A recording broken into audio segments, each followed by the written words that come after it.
Guys welcome to Resource Point. आज अभी हम लोग डिस्कस करने वाले हैं VNIC करंट अफेयर्स जो कि हमारी जून मंथ की चल रही है और इकोनॉमिक सेक्शन हम लोग देख रहे हैं जिसमें हमारी काफ़ी टॉपिक कंप्लीट हो गई है। ये 4 पार्ट है आपकी, जिसमें अभी हम लोग स्टार्ट करेंगे स्पेशल इकोनॉमिक जोन। तो अभी न्यूज़ में इसलिए है क्योंकि गवर्नमेंट के द्वारा एक बिल तैयार किया जा रहा है जो कि है development enterprise and service hub bill 2022 for consultations to replace special economic zone act 2005। तो पहले की जो कानून है उसको रिप्लेस करने की बात की जा रही है और स्पेशल इकोनॉमिक जोन के लिए एक न्यू यहाँ पर रूल्स रेगुलेशंस लाई जा रही है। तो उसके लिए थोड़ा डिटेल्स देख लेंगे। बेसिकली आप देखो, जब ये बिल कानून में कन्वर्ट होगा ना तभी ये इंपॉर्टेंट होगा, क्या पता ये बिल पास ही ना हो। तो इसलिए ये इस बिल के बारे में प्रोविजन उतना मैं नहीं बताने वाली, बस इतना दिखा दूंगी कि हाँ कहाँ कहाँ चेंजेस करने वाले हैं। लेकिन जो ऑलरेडी हमारे यहाँ 2005 का कानून है इसके बारे में आपको पढ़ना ज़रूरी है, क्योंकि आप देखते हो कई बार यूपीएससी ऐसी खेल खेलती है कि जो अभी कानून आ रहा है उससे ना पूछकर वो पहले की जो कानून है जिसको रिप्लेस किया गया है या फिर उसमें अमेंडमेंट किया गया है तो उन बातों से ज़्यादा क्वेश्चन पूछ लेते हैं। तो देख लेते हैं कि स्पेशल इकोनॉमिक जोन हमारे इंडिया में कहाँ कैसा क्या है और इसकी सिग्निफिकेंस कैसी है।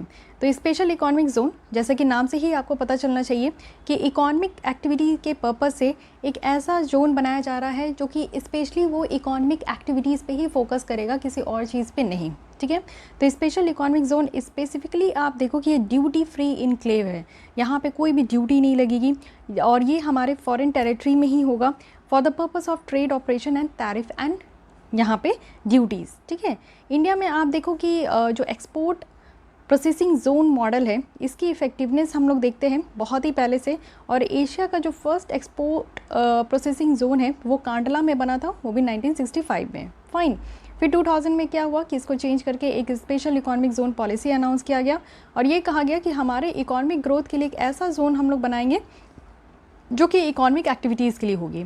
तो 2005 से ये कानून आया और इसकी रूल्स जो इम्प्लीमेंट हुई वो 2006 से हुई। इसका जो ऑब्जेक्टिव था कि सिंप्लीफाइड करना है वो सारे प्रोसीजर जो कि यहाँ पे डेवलपमेंट के लिए हो, ऑपरेशन के लिए हो और बेटर तरीके से हम लोग इस जोन को मेंटेन कर सकें। साथ ही एक सिंगल विंडो क्लियरेंस की यहाँ पे ज़रूरत होगी।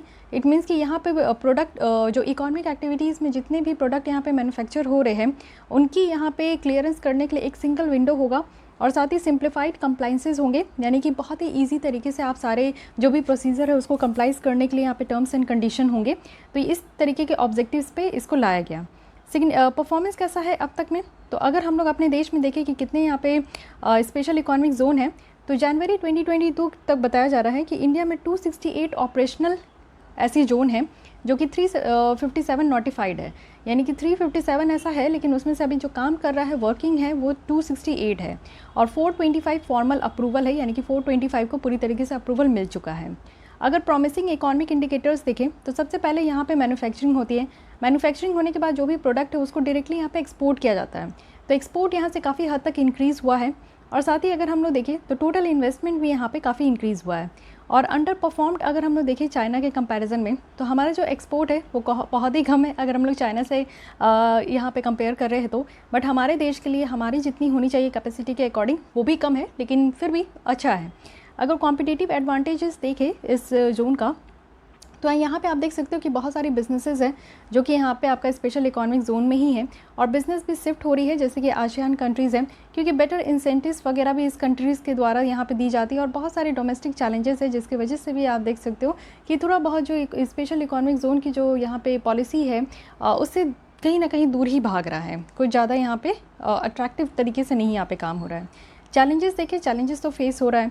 सबसे पहले आप देखो टैक्स जो कंसेशन की बात की गई है उसको यहाँ पे विड्रॉ कर लिया गया है। इट मीन्स कि आप देखो कि यहाँ पे मिनिमम अल्टरनेटिव टैक्स लगाया गया था 2012 में। फिर एक सनसेट क्लॉज भी है जिससे कि जो टैक्स सोप्स होता है ना उसको रिमूव करने के लिए लाया गया। स्पेशल इकोनॉमिक जोन की अगर हम लोग बात करें तो इसमें 100% इनकम टैक्स जो एग्जेम्पशन है वो एंजॉय होता है, यानी कि जितनी भी हम लोग एक्सपोर्ट करते हैं प्रोडक्ट में उसमें जितना भी इनकम आता है उसमें किसी भी तरीके का इनकम टैक्स नहीं देना होता है। ये आपका फर्स्ट 5 ईयर्स का होता है, लेकिन उसके बाद फिर नेक्स्ट 5 ईयर्स का क्या होता है कि 50% यहाँ पे आपको टैक्स देना होता है। फिर उसके बाद आप देखो कि यहाँ पे अंडर यूटिलाइज कहा जा रहा है, यानी कि बहुत सारे ऐसे लैंड है जिसको यूटिलाइज़ नहीं किया गया है क्योंकि सेंटर स्पेसिफिक रेस्ट्रिक्शन है कि इस सेक्टर में बस यही काम होगा, तो इसके कारण उसको यूटिलाइज़ नहीं किया गया है वो सारे लैंड में। WTO का डिस्प्यूट सेटलमेंट पैनल है जो कि इंडिया के एक्सपोर्ट रिलेटेड स्कीम्स को यहाँ पे रूल कर रही है, जिसमें हमारा स्पेशल इकोनॉमिक जोन स्कीम भी है, और WTO का जिस तरीके से रूल्स रेगुलेशंस है ना, उसके अकॉर्डिंग हमारी ये जो जोन है और इस जोन की जो भी रूल्स रेगुलेशंस है वो मैच नहीं कर पा रही है। तो समटाइम्स ये भी एक प्रॉब्लम अराइज होता है, ठीक है। और कंट्रीज़ को यहाँ पे अलाउ नहीं किया गया है कि आप डायरेक्टली यहाँ पे सब्सिडाइज़ करें, यानी कि जो एक्सपोर्ट कर रहे हैं, जैसे फर्टिलाइज़र वगैरह एक्सपोर्ट कर रहे हैं, तो उसमें सब्सिडाइज़ करने की ज़रूरत नहीं है, यानी कि कुछ भी यहाँ पे फ़ायदा देने का, यानी कि इन टर्म्स ऑफ मनी जो है वो यहाँ पे नहीं देना अलाउ है। पॉलिसी इनकंसिस्टेंस है। और अदर इश्यूज़ अगर हम लोग देखें तो सबसे पहला होता है कि फुल कस्टम ड्यूटी आप पे करो, ठीक है, फाइनल प्रोडक्ट जो भी डोमेस्टिक सेल के लिए है। और रिक्वायरमेंट है, यानी कि पेमेंट करना होगा फॉरेन एक्सचेंज में, तो ये भी एक प्रॉब्लम है। साथ ही अगर देखें तो लिमिटेड स्टेट्स रोल है, कि बहुत हमारे जितने भी स्टेट्स हैं 28 स्टेट्स हैं, उन सबका रोल नहीं है, बहुत ही कम स्टेट्स जो है यहाँ पे इन्वॉल्व है। साथ ही स्पेशल इकोनॉमिक जोन की अगर हम लोग बात करें तो यहाँ पे देश प्रोविज़न लाया जा रहा है। तो देश के बारे में पहले हम लोग यहाँ पे समझते हैं। देश stands for development enterprise and service hub. तो इसकी क्या बेनिफिट है ये समझिए। पहले ये है क्या समझिए, ये एक प्रपोजल का आउटकम्स है, यानी कि जो एक्सपर्ट कमेटी के द्वारा 2008 में बनाया गया था, तो उनका मानना था कि एक देश प्रोविज़न लेकर आते हैं, और इसका एम है कि जो नैरो एक्सपोर्ट ओरिएंटेशंस है, यानी कि जो स्पेशल इकोनॉमिक जोन में जो एक्सपोर्ट हमारा बेटर तरीके से नहीं हो पा रहा है, उसको हम लोग ट्रांसफॉर्म करें और कॉम्प्रिहेंसिव इकोनॉमिक हब के रूप में इसको यहाँ पे लेकर आए। तो स्पेशल इकोनॉमिक जोन की बात करें तो इसको फिर से देश जैसा रीनेम किया गया है, और इसमें सारे जो लार्ज एग्जिस्टिंग और जो न्यू इंडस्ट्रियल इनक्लेव है उनको कवर किया गया है। विद ऑप्टिमली यूटिलाइज़ करना है जितने भी अवेलेबल इंफ्रास्ट्रक्चर हैं, और जो कॉम्पिटिटिवनेस है एक्सपोर्ट का उन्हें भी इन्हेंस करना है। तो यहाँ पे क्या है कि यहाँ पे पार्शियल डी नोटिफिकेशन कहा जा रहा है, यानी कि जो स्पेशल इकोनॉमिक जोन है उसको आधा आधा जो है डी नोटिफाई करना है, और कुछ एरिया यहाँ पे फ्री अप करना है जो डिमांड में नहीं है। अभी कहा गया ना कि कुछ लैंड जो है वो यूटिलाइज़ नहीं हो पा रहे, लेकिन जो लैंड यूटिलाइज़ नहीं हो पा रहे हैं उसको अगर हम लोग यहाँ पे मैन्युफैक्चरिंग पर्पस या स्पेशल इकोनॉमिक जोन के पर्पस से नहीं यूज़ करें, तो बेटर है कि उसको फ्री कर दे, किसी और जगह वो यूज़ हो जाएगा, है कि नहीं। और ईजियर सेलिंग है डोमेस्टिक मार्केट में, यानी कि जो भी यहाँ पे प्रोडक्ट आपका बन के निकल रहा है, मैन्युफैक्चर हो रहा है, वो ड्यूटीज़ जो भी पेड किया जाएगा वो सिर्फ इंपोर्टेड इनपुट में होगा, रॉ मटेरियल्स में होगा, ना कि फाइनल प्रोडक्ट में होगा। और कोई भी पेमेंट मैंडेटरी नहीं रखा गया है, यानी कि यहाँ पे फॉरेन एक्सचेंज में जो कहा जा रहा था कि पहले आप लोग जो है यहाँ पे कीजिए, तो अब वैसा नहीं है।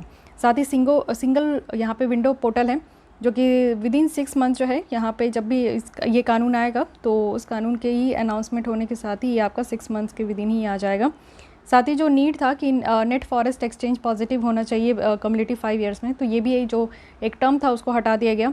एक्टिव स्टेट पार्टिसिपेशन रखा गया है कि कुछ ही स्टेट यहाँ पे इंटरेस्ट लेते थे स्पेशल इकोनॉमिक जोन में, अब यहाँ पे सारे स्टेट को एक्टिव होना होगा। साथ ही स्टेट बोर्ड भी यहाँ पे इनको भी पावर दिया गया है कि इंपोर्ट वगैरह और जो प्रोक्योरमेंट है गुड्स का, उन सब का अप्रूवल मिलना है, और जो यूटिलाइजेशन है गुड्स और सर्विसेज का उसको यूटिलाइज़ करना है, मॉनिटर करना है। साथ ही WTO का कंप्लाइंसेस भी है, जिसमें कि जो डायरेक्ट टैक्स इंसेंटिव्स दिया जाता था कुछ यूनिट के लिए, तो उसको भी यहाँ पे रिमूव करना है। तो ये सारी यहाँ पे देश की कुछ बातें हैं जो कि ध्यान में हैं, लेकिन देश को लाया जाएगा तो इससे क्या बेनिफिट होगा। तो देखिए एक बहुत बड़ा चेंज किया जा रहा है स्पेशल इकोनॉमिक जोन में, तो ये आप लोग को पता होना चाहिए। सबसे पहले क्या होगा कि हमारी जो डोमेस्टिक मैन्युफैक्चरिंग है वो बूस्ट होगा। वैसे भी मोदी जी जो है पेंडेमिक के बाद उनको समझ में आ गया है कि अगर हम लोग अपने देश में मैन्युफैक्चरिंग एक्टिविटीज़ को बूस्ट नहीं करेंगे तो हम लोग कभी भी आत्मनिर्भर तो बन ही नहीं सकते। वैसे ही आप लोग देखो कि 90% से ज़्यादा जो हमारे यहाँ प्रोडक्ट आता है वो चाइना से आता है, बचे कुछ जो है वो साउथ ईस्ट से आते हैं, US है, रशिया है, यही सारे देशों में हम लोग डिपेंडेंट हैं। तेल के लिए आप देखो वेस्ट कंट्रीज़ में हम लोग डिपेंडेंट हैं। तो हम लोग अपने देश में क्या कर रहे हैं, बैठे बैठाए सिर्फ खा रहे हैं, है कि नहीं। तो ऐसा नहीं करना है, मैन्युफैक्चरिंग सेक्टर को बूस्ट करना है, तो उसके लिए यहाँ पे एक बड़ा बदलाव करना पड़ेगा। जब हम लोग ऐसी जोन बना रहे हैं जहाँ पे एक्सपोर्ट हो, मैन्युफैक्चरिंग हो, और वो काम हो नहीं रहा है, तो क्यों ना उसमें टाइम के अकॉर्डिंग कुछ जो है मॉडर्नाइज़ करनी पड़ेगी। तो वही काम अभी किया जा रहा है कि कुछ यहाँ पे अब नए तरीके से इसको देखा जा रहा है। अब देखिए स्पेशल इकोनॉमिक जोन में ये कहा जाता था कि यहाँ पे एक ऐसा जोन बनाया गया है जिससे एम्प्लॉयमेंट जनरेशन होगा। अब मोदी जी के आने के बाद तो आप देख ही रहे हो कि हमारे देश में जो एम्प्लॉयमेंट की रेशियो बहुत ही तेज़ी से डाउन हुई है, बेरोजगारी इतनी बढ़ चुकी है कि क्या ही बोले। तो यहाँ पे इस तरीके का काम करना है, जो ऑलरेडी हमारे देश में प्रोविज़न है उसी में कुछ रिफॉर्म करके लोगों को एम्प्लॉयमेंट दे। साथ ही यहाँ पे क्या होगा कि इंडियन मैन्युफैक्चरिंग जो है वो यहाँ पे रहेगा, और साथ ही एक्सपोर्ट कॉम्पिटिटिव हो जाएगी कि यहाँ से जो भी प्रोडक्ट यहाँ पे आपका बन के निकलेगा वो हम लोग एक्सपोर्ट करेंगे। साथ ही स्ट्रेंथ करना है जो भी फेडरलिज्म का फंडा है, यानी कि सेंट्रल गवर्नमेंट और स्टेट गवर्नमेंट जो है मिलकर यहाँ पे काम करे, और सेपरेशन ऑफ पावर तो है ही कि दोनों को अपनी अपनी पावर पता है, तो वो भी यहाँ पे स्ट्रॉन्ग हो पाएगा। साथ ही इन्वेस्टमेंट यहाँ पे आएंगे, अगर यहाँ पे काम अच्छा होगा, एक्टिविटी बढ़ते जाएगी, यहाँ पे मैन्युफैक्चरिंग अच्छा होगा, प्रोडक्ट यहाँ पे ज़्यादा से ज़्यादा एक्सपोर्ट होगा, तो ऑब्वियस है कि लोग यहाँ पे इन्वेस्ट करना चाहेंगे। साथ ही इंफ्रास्ट्रक्चर फैसिलिटी भी डेवलप करना है, और साथ ही यहाँ पे जो रिसर्च एंड डेवलपमेंट है उसको भी सपोर्ट करना है, तो ये भी हो पाएगा। इसको हम लोग ग्लोबल सप्लाई और वैल्यू चेन के साथ इंटीग्रेट भी कर पाएंगे। आप लोग देखते हो कि हर एक देश में जो भी यहाँ पे हमारा क्या है, पेनिसुलर इंडिया है, सदर्न पोर्शन आप देखते हो कि पूरी तरीके से वाटर एरिया से ये आपका सराउंडेड है। एक साइड हमारे यहाँ पे अरेबियन सी है, एक साइड हमारा बे ऑफ बंगाल है, फिर आपको इंडियन ओशन से देखने को मिलता है। तो इस तरीके से अगर हमें इतना एडवांटेजेस है तो हम लोग इसका फ़ायदा क्यों नहीं उठाते, उठाना ही चाहिए। तो ये चीज़ आप देख सकते हो। साथ ही साथ यही बात है कि जो ग्लोबल जिस तरीके से सप्लाई और डिमांड है उसके साथ हम लोग जुड़ पाएंगे। So these are the benefits तो इतना ही बताया जा रहा है। जैसे एक समय मुझे याद है कि स्पेशल इकोनॉमिक जोन की भी बेनिफिट्स इसी तरीके से पढ़ा करती थी, तो आप लोग भी पढ़े ही होंगे। अगर कहीं भी आप अभी भी गूगल कर लो तो आपको बहुत सारे बेनिफिट्स दिखेंगे। लेकिन वही बात है कि सोच के लाते हैं कुछ और, लेकिन एक्चुअल इम्प्लीमेंटेशन के बाद ही पता चलता है कि कोई स्कीम कितना फ्रूटफुल है या फिर नहीं है। ओके, कंक्लूजन कहा जा रहा है कि जिस तरीके से ये बिल ड्राफ्ट हो रही है ना, वो भी अनक्लियर है अभी तक। कुछ इश्यूज़ तो ऐसे के ऐसे ही रह गए, यानी कि सनसेट क्लॉज जो था वो तो ऐसे के ऐसे ही रह गया। यानी कि यहाँ पे स्टेट और सेंटर को अलाउ किया जाता था कि आप कुछ फर्दर इंसेंटिव्स दें जिससे कि टैक्स रिबेट मिल सके। इंसेंटिव्स वगैरह है, एग्जेम्पशंस वगैरह है, ड्यूटी ड्रॉबैक है, इन पे बात ही कहाँ किया गया। तो ऐसा नहीं है कि ये बिल जो है पहले से जितनी भी त्रुटियाँ थी, यहाँ पे कमी थी, उसको पूरा कर देगा, वैसा तो है नहीं। बट फिर भी चलिए, जो ये आपका डॉर्मेंट स्टेट में था उससे ये एक्टिव स्टेट में तो कन्वर्ट हो पाएगा, बस यही करना ज़रूरी है। मेन ऑब्जेक्टिव भी हम लोग यहाँ पे देख लेते हैं, बहुत ही ब्यूटीफुल तरीके से रिप्रेजेंट किया गया है। ये आप लोग देखो, कहा जा रहा है कि जनरेशन है एडिशनल इकोनॉमिक एक्टिविटी का, प्रमोशन होगा एक्सपोर्ट और गुड्स एंड सर्विसेज का, चलिए अच्छा है। प्रमोशन है इन्वेस्टमेंट का हो पाएगा डोमेस्टिक या फॉरेन सोर्सेज से, एम्प्लॉयमेंट अपॉर्चुनिटी क्रिएट हो पाएगी और हमारा इंफ्रास्ट्रक्चर फैसिलिटी भी डेवलप हो पाएगा। इसमें से कितना काम हो पाया ये स्पेशल इकोनॉमिक जोन से, ज़रा आप लोग कमेंट करके बताइएगा अगर आप लोग ने कहीं पे भी पढ़ा है या फिर देखा है, सुना है कि हमारे देश में इस जोन से काफ़ी यहाँ पे इस तरीके की जितनी भी इसकी ऑब्जेक्टिव थी वो पूरी कंप्लीट हुई कि नहीं हुई। तो देखिए, ऐसा नहीं है कि बिल्कुल भी काम नहीं हुआ। एक समय था जब इससे स्पेशल इकोनॉमिक जोन से हमें काफ़ी फ़ायदा होता था, हमारे प्रोडक्ट एक्सपोर्ट होते थे, और एक्सपोर्ट जो एक हमारा ट्रेड डेफिसिट है, हम लोग इंपोर्ट बहुत ज़्यादा करते हैं और एक्सपोर्ट कम करते हैं, उसको भी कॉम्पनसेट करने के लिए ये एक अच्छा स्कीम है। Okay, so guys, this is all about special economic zone, जो कि आपके GS3 में काफ़ी हेल्पफुल होगा। तो इसको ध्यान रखिएगा, इसमें ईच एंड एवरी पॉइंट हम लोग डिस्कस किया, और एक बड़ा बदलाव लाया जा रहा है, तो इसलिए आप देख सकते हो 2005 के बाद अभी बदलाव आ रहा है, तो इसके लिए एक अलर्ट रहिएगा कि क्वेश्चन इससे पूछा जा सकता है। अब देखते हैं रेलवे सेक्टर में क्या इनोवेशन किया जा रहा है।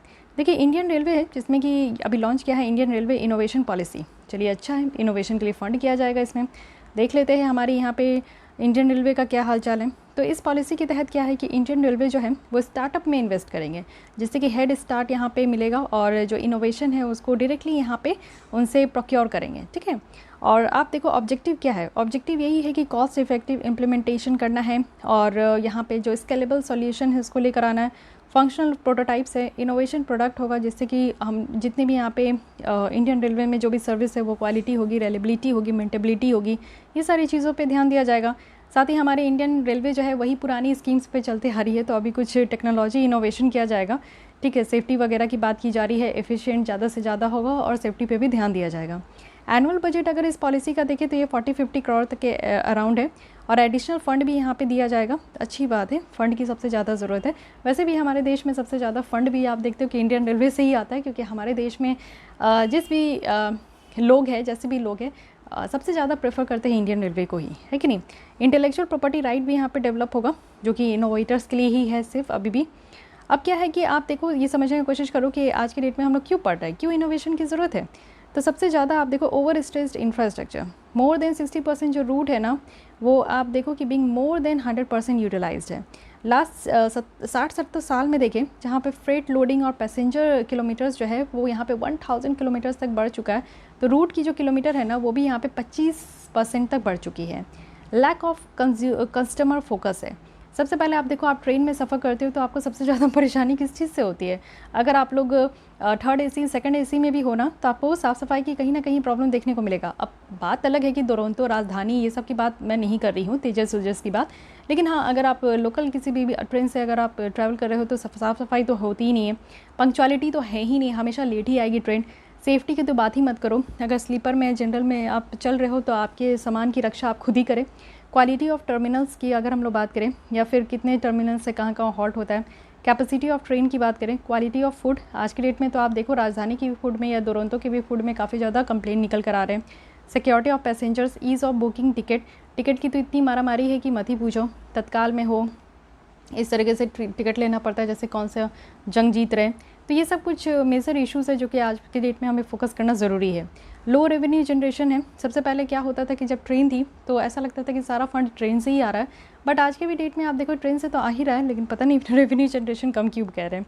पैसेंजर ट्रेन में आप देखो 2/3 जो कैपेसिटी है वो यूटिलाइज़ हो जाता है और इससे ओनली 1/3 जो रेवेन्यू है वो जनरेट हो रहा है। तो इस बात का गम है इनको कि 2/3 कैपेसिटी और 1/3 यहाँ पे रेवेन्यू निकल कर आ रहा है। इसमें क्रॉस सब्सिडाइजेशन है पैसेंजर टैरिफ का, ठीक है। Loss of passenger share to airlines है। आज के डेट में आप देखो कि उड़े देश का आम नागरिक लाकर, हालांकि वो ज़्यादा इतना फ्रूटफुल तो मुझे लगता ही नहीं है, शॉर्ट डिस्टेंस के लिए ही इतना है, उससे अच्छा आप बाइक रोड ही निकल जाओ। लेकिन फिर भी आज के डेट में जो इतना भागदौड़ वाली ज़िंदगी है तो इसमें लोग जो है एयरप्लेन्स को ज़्यादा प्रेफर करते हैं अगर थोड़ा ज़्यादा आप इन्वेस्ट करना चाहो, या फिर एक होता है ना कि जल्दी कहीं जाना है तो आप ट्रेन तो नहीं ही लोगे, भले आप 10-15 हज़ार का टिकट कटा के एरोप्लेन से ही आप ट्रैवल करना पसंद करोगे, लेकिन होता है कि एरोप्लेन को ज़्यादा लोग प्रेफर कर रहे हैं। सेफ्टी इशू आप देख सकते हो कि एक्सीडेंट्स भी होते हैं, यानी कि ट्रेन वगैरह का डिरेल हो गया, लैप्स हो गए कोई भी रेलवे स्टाफ में, या सिग्नल एरर हो गया, तो बहुत तरीके की प्रॉब्लम है। आप देखते हो कि टक्कर बहुत होते हैं, कोलिजन हो जाता है, तो इस तरीके से एक्सीडेंट भी है ट्रेन का। साथ ही ऑर्गेनाइजेशन रिजिडिटी भी है, डिसीजन मेकिंग फास्ट नहीं है, इनएडिक्वेट मार्केट और ओरिएंटेशन है, सिलो ओरिएंटेड यहाँ पे वॉकिंग है, लॉन्ग प्रोजेक्ट अप्रूवल ड्यूरेशन है। तो ये सब कुछ ऐसी पॉइंट है जहाँ पे रिजिडिटी देखने को मिलती है। एफर्ट्स अंडरटेकन है, यानी कि सेफ्टी इन्हांसमेंट के लिए क्या क्या हमारे देश में लिया जा रहा है। तो ब्रिज मैनेजमेंट सिस्टम है, ये लाया गया है, जिसमें कि ये कहा गया कि 24/7 अवेलेबिलिटी रहेगी इन्फॉर्मेशन का, यानी कि ट्रेन से रिलेटेड कोई भी इन्फॉर्मेशन आपको चाहिए तो इस सिस्टम से आपको मिलेगा। रेडियो फ्रिक्वेंसी आइडेंटिफिकेशन है, RFID टैक्स लगाया गया है जो कि एक रोलिंग स्टॉक में है, जिसमें कि जो जितनी भी रोलिंग एसेट है उसका ट्रैक और ट्रेस होते रहेगा। इलेक्ट्रॉनिक यहाँ पे इंटरलॉकिंग है जो कि अडॉप्ट किया जा रहा है, जिससे कि सेफ्टी फीचर्स इन्हांस करना है। ऑटोमेटिक यहाँ पे ट्रेन प्रोटेक्शन सिस्टम है, जिससे कि कवच कहा गया है, ये भी लाया गया है। उसके बाद इंफ्रास्ट्रक्चर की बात करें कितना अपग्रेड हुआ है, तो देखिए मॉडर्न ट्रैक स्ट्रक्चर्स जो है आज के डेट में ये आपका लाया जा रहा है।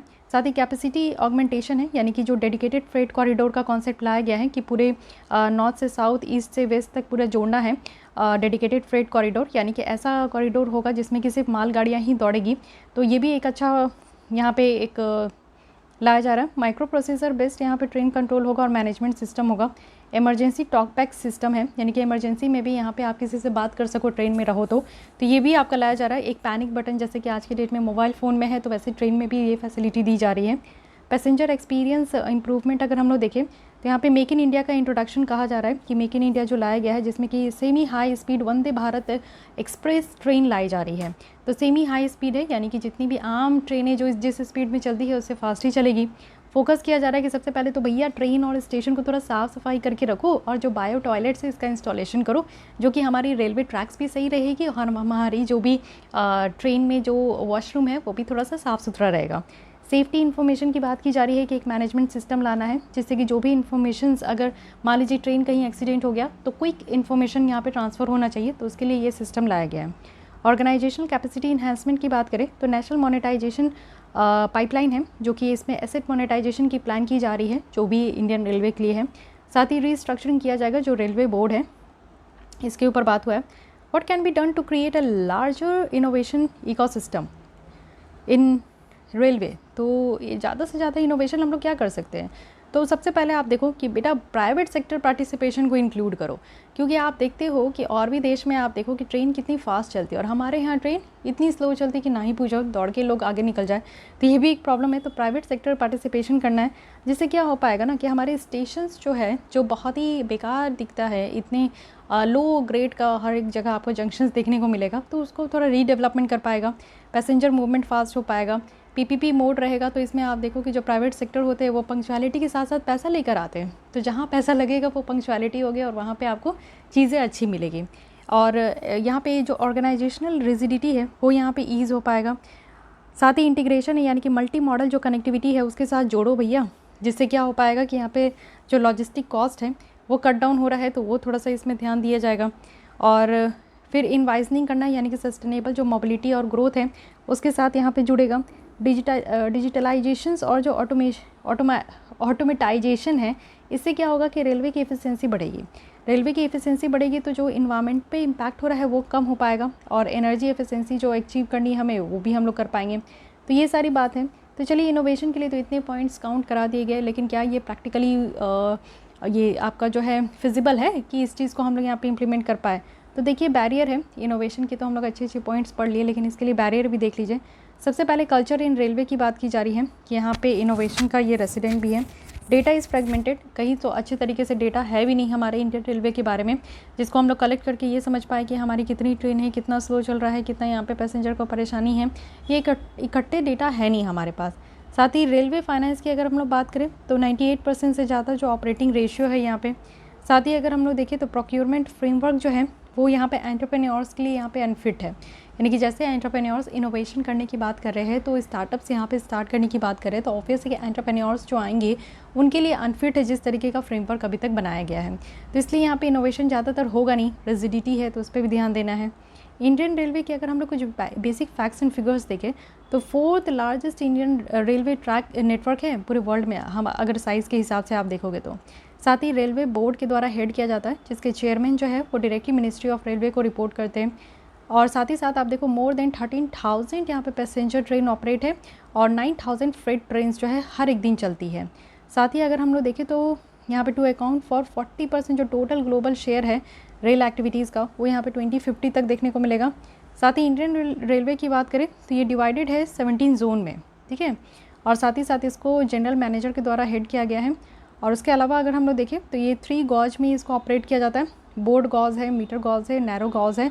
तो हर एक तरीके की ट्रेन होती है, जो कि आप लोग ऑलरेडी देख चुके हो, तो उसके बेसिस पे ही इसको बताया जा रहा है। सो इनोवेशन करने की बात की जा रही है हमारे रेलवे सेक्टर्स में, जो कि एक अच्छी खबर है, लेकिन अगर कुछ इनोवेशन हो जाए तो बहुत ही अच्छी बात है। वैसे तो आज की डेट में आप देखो, तेजस जैसे ट्रेन है, जो आप देख सकते हो कि काफ़ी नीट एंड क्लीन भी होते जा रहा है। साफ़ सफाई की भी बात करें तो अच्छी अच्छी ट्रेन भी निकल चुकी है, बट फिर भी जो बेसिक इश्यूज़ है, चैलेंजेस है, उसको ओवरकम करने के लिए अभी भी काम करना बाकी है। Okay, so guys, this is all about Indian railway. तो आज के लिए बस इतनी ही रखती हूँ, फिर कल मैं स्टार्ट करूँगी यहाँ पे इंडिया एंड ग्लोबल इंडाइसेस। तो कल यहाँ पे आपकी इकोनॉमिक लेसन कंप्लीट हो जाएगी। हालांकि ये थोड़ा सा खिंच गया है, but just because lack of time के कारण ऐसा हो पा रहा है, नहीं तो मैं यहाँ पे आपको 2 से 3 लेसन में ही कंप्लीट कर देती हूँ। बट कोई नहीं, something is better than nothing, कि हर दिन आप कुछ पढ़ो, ना कि आप मस्ती मारो। तो बस इसलिए मैं यहाँ पे आपके लिए डेली बेसिस पे वीडियोस लेकर आती हूँ। So I hope you like this video. और अगर आपको इससे रिलेटेड कोई भी डाउट, क्वेरी, सजेशन है तो आप कमेंट कर सकते हैं। और डेली बेसिस पे आप लोग जो है, अगर यहाँ पे विजन आइज की करंट अफेयर्स मैगजीन कंप्लीट करनी है तो हमारे साथ हमारे चैनल को सब्सक्राइब करके जुड़ सकते हैं। मिलती हूँ कल इसी टाइम। आज के लिए बस इतना ही। Thank you.